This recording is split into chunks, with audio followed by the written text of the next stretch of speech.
எல்லாருக்கும் வணக்கம். Welcome to home kitchen. ஆடி மாதம் பாரதனால ஆடிப்பிறப்பை எல்லாரும் ஸ்பெஷலா வீட்டுல கொண்டாடுவார்கள். அதோட இலங்கை தமிழர்களின் பண்பாட்டு உணவுகளில் ஆடிக்கூழும் ஒரு ஸ்பெஷல். அதை எப்படி செய்யறேன்னு வீடியோல பார்க்கலாம்.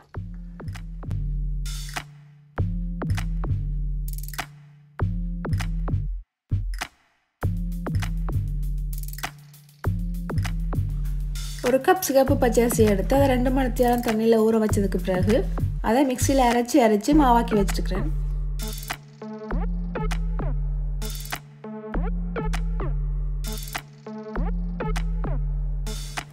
இனி இந்த மாவுக்கு தேவையான அளவு உப்பு சேர்த்து கலந்து விட்டுட்டு இதிலிருந்து 1/2 கப் மாவை மாவு உருண்டைகள் செய்யறதுக்கு பிரிம்பா எடுத்து வைப்போம்.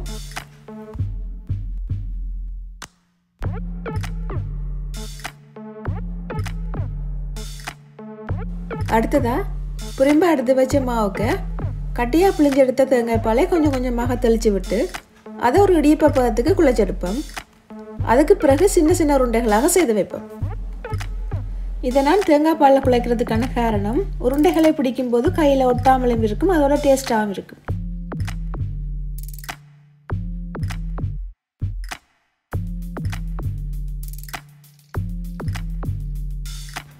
எல்லா மாவையும் இந்த மாதிரி சின்ன உருண்டைகளாக செய்து வச்சாச்சு. இப்போ ஆடிக்கூழுக்கு தேவையான மாவு உருண்டைகள் ரெடி ஆயிடுச்சு.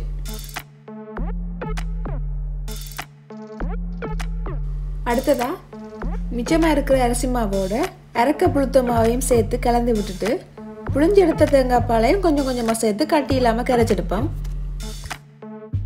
இதில் உளுத்தமாக சேர்க்கறதுக்கான காரணம் ஆடிக்கூழுக்கு நல்ல ஒரு ஃப்ளேவரை கொடுக்கும்.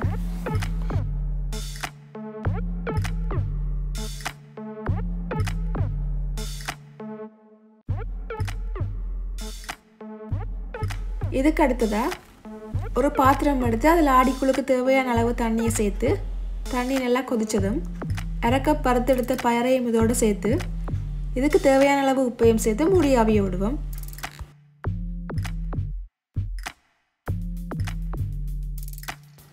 இனி பயர் ஓரளவு அவிந்து வந்ததும் மாவுருண்டைகளையும் இதில் சேர்த்து மூடி ஆவிய விடுவோம்.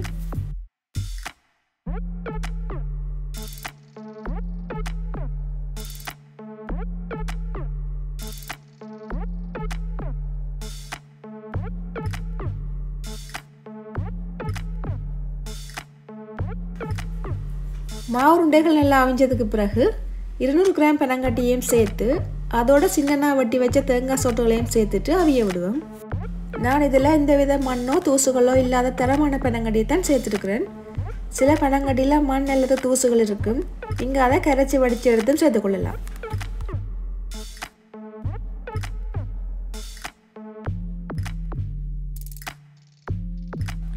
அடுத்ததா பனங்கட்டி ஓரளவு கரைஞ்சி வந்ததும் கரைச்சி வச்சிருக்கிற மா கரைசலையும் இதோட சேர்த்து மா அவியும் வரைக்கும் விடாமல் துளாவிக்கொண்டே இருக்கணும். இந்த டைமில் அடுப்பை மீடியம் ஹீட்டில் வச்சுருக்கணும்.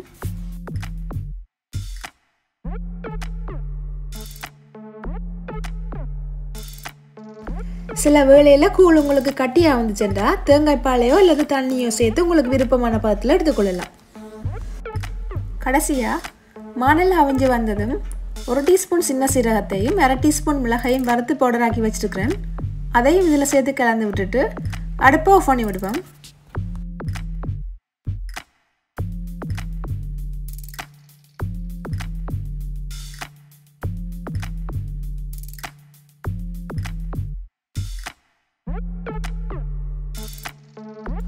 நல்ல சுவையான சத்தான ஜாழ்ப்பாணத்து ஆடிக்கூழ் ரெடி.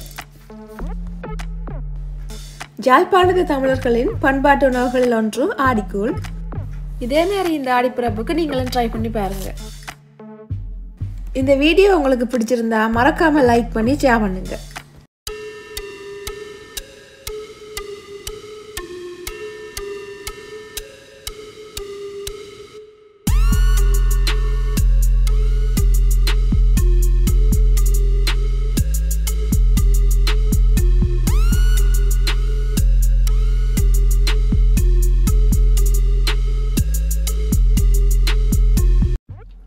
ஆடிப்பிறப்பு இதே மாதிரி நீங்களும் இந்த ஆடிக்குள்ள ட்ரை பண்ணி பாருங்க. ஃபர்ஸ்ட் டைம் இந்த வீடியோ பார்க்குறவங்க மறக்காம சப்ஸ்கிரைப் பண்ணி பக்கத்தில் இருக்கிற பெல் ஐக்கானை பிரஸ் பண்ணுங்க. தேங்க்யூ.